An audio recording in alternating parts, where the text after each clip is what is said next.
नमस्कार मंडळी, आज आपण बनवणार आहोत 5 ते 10 मिनिटात आणि कमी साहित्यात पटकन तयार होणारे मूग वडे। पहिल्यांदा डाळ स्वच्छ धुवून अर्धा तास पाण्यात भिजत घालावी। तर मग साहित्य बघून घेऊ। इथे मी घेतली आहे 4 ते 5 हिरवी मिरची आणि 5 ते 6 लसूण पाकळी, अर्धा चमचा जिरे।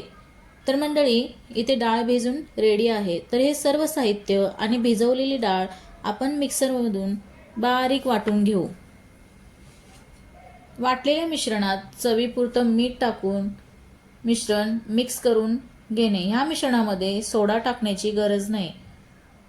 मीठ टाकल्यानंतर चांगलं मिक्स करून घेऊन आपण मूग वडे बनवायला घेऊ। हे मूग वडे तेलात टाकताच मूग वडे टम्म फुगतात। सोनेरी रंगात चांगले तळून घ्या। मूग वडे आपण सॉस किंवा शेजवान चटणी सोबत खाऊ शकतो।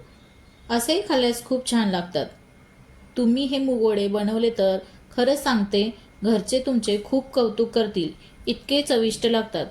तुम्ही बनवाल तसे गरम गरम संपून जातील, एवढे छान लागतात।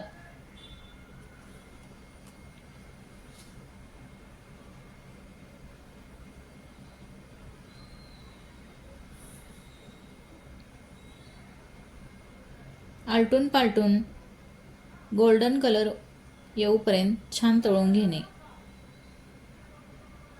चला तर मंडळी, तुम्ही पण ही रेसिपी बनवून खा आणि चॅनेलला सबस्क्राईब करायला विसरू नका। आणि मला कमेंट करून सांगा तुमचे मूग वडे कसे झाले।